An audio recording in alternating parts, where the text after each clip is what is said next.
નમસ્કાર. દિવસભરના તાજા સમાચારોમાં તમારું સ્વાગત છે. તમારી સાથે હું છું પિનલગીરી ગોસ્વામી.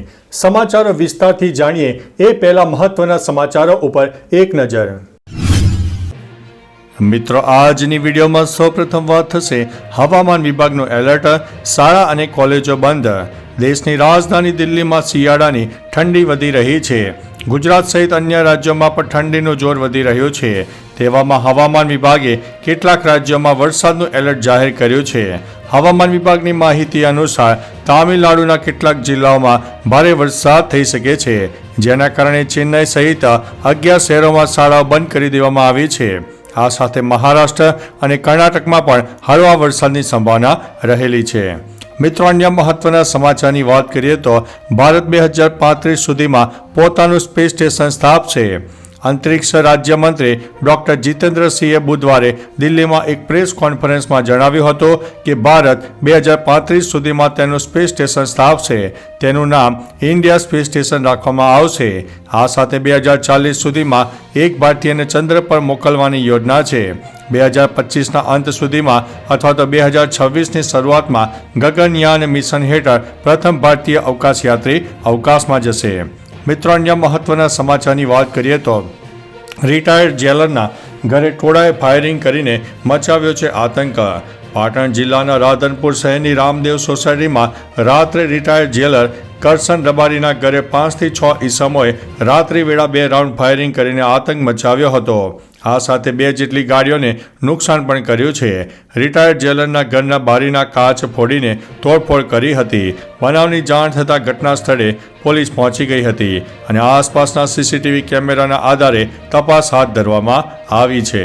મિત્રો, અન્ય મહત્વના સમાચારની વાત કરીએ તો મોબાઈલથી અળગા રહીને મહિલાએ જીત્યા છે 1.16 લાખ રૂપિયા. તાજેતરમાં ચીનમાં એક સ્પર્ધાનું આયોજન કરવામાં આવ્યું હતું, જેમાં કોઈ પણ મોબાઈલ ફોન, આઈપેડ, લેપટોપ કે ઇલેક્ટ્રોનિક ગેજેટના ઉપયોગ પર સતત 8 કલાક માટે પ્રતિબંધ મૂકવામાં આવ્યો હતો, જેમાં એક મહિલાનો વિજય થયો છે. વિજેતા મહિલાને 1.16 લાખ રૂપિયાનું ઇનામ આપવામાં આવ્યું છે. તમને જણાવી દઈએ કે સ્પર્ધા માટે 100 લોકોએ અરજી કરી હતી. સ્પર્ધા વખતે સૂવાની મંજૂરી ન હતી. મિત્રો, અન્ય મહત્વના સમાચારની વાત કરીએ તો માત્ર 2 દિવસ બાકી છે. કરી લો આ કામ. આધાર કાર્ડ અપડેટ કરવાને લઈને સરકાર તારીખો લંબાવીને લોકોને તક આપી રહી છે. UIDAI એક્સ પર આપેલી માહિતી અનુસાર મફત આધાર અપડેટની સમયમર્યાદા 14 ડિસેમ્બર 2024 સુધીની છે, જે સમયગાળામાં તમે આધારને મફતમાં અપડેટ કરાવી શકશો, જેમાં નામ, સરનામું અને અન્ય વિગતો તમે સરળતાથી અપડેટ કરી શકશો. 10 વર્ષ કે તેથી વધુ ઉંમરના આધાર કાર્ડમાં તમામ માહિતી અપડેટ કરવા હવે થોડો સમય બાકી છે. મિત્રો, અન્ય મહત્વના સમાચારની વાત કરીએ તો કચ્છના 2 આરોપી પોલીસ જપ્તામાંથી ફરાર. પોલીસને શર્મસાર કરતો કિસ્સો સામે આવ્યો છે, જેમાં કચ્છમાં કરોડોના વહીવટના કેસમાં 2 આરોપી પોલીસ જાપ્તામાંથી ફરાર થઈ ગયા હોવાના સમાચાર છે. પૂર્વ કચ્છ પોલીસ આ બંને આરોપીઓને પંજાબ તપાસ માટે લઈ ગયેલ અને પરત ફરતી વેળાએ બંને આરોપી ફરાર થઈ ગયા હતા. કારમાં પંક્ચર થયું હતું, જ્યાંથી બંને આરોપી ફરાર થઈ ગયા હતા. થોડા સમય પહેલા 2 મહિલા સહિત 4 આરોપીઓને પકડવામાં આવ્યા હતા. પોલીસે ફરાર આરોપીઓની શોધખોળ હાથ ધરી છે. મિત્રો, અન્ય મહત્વના સમાચારની વાત કરીએ તો લ્યો બોલો, ગોપાલ નમકીનના છે ગોટાળા. ગોપાલ નમકીનમાં આગ લાગ્યાની ઘટના બની હતી. આગ પર કાબુ મેળવવા 10 જેટલા ફાયર ફાઇટર ઘટના સ્થળે પહોંચ્યા હતા.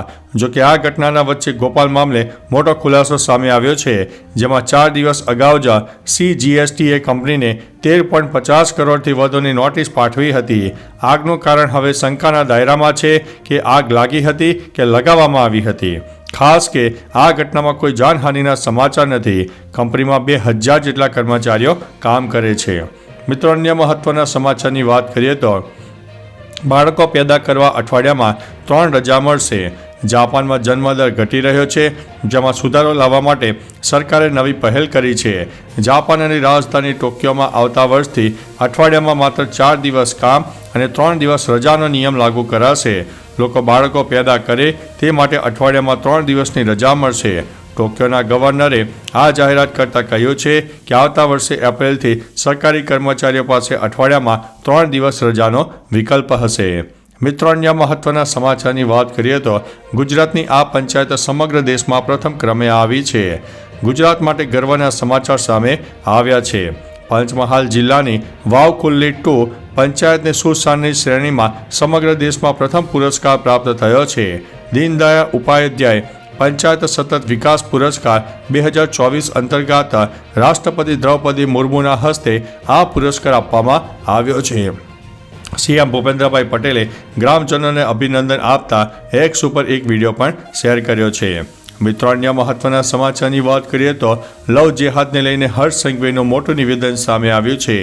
અમદાવાદના પાલડીમાં વિશ્વ હિન્દુ પરિષદના નવા કાર્યાલયના ભૂમિપૂજન પ્રસંગે ગૃહમંત્રી હર્ષ સંઘવી હાજર રહ્યા હતા, જ્યાં તેમણે લવ જેહાદને લઈને મોટી વાત કહી હતી.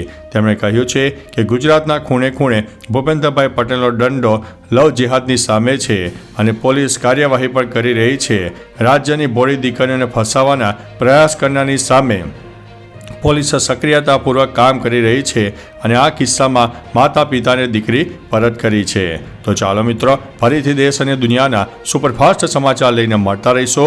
ત્યાં સુધી અમને રજા આપશો. નમસ્તે.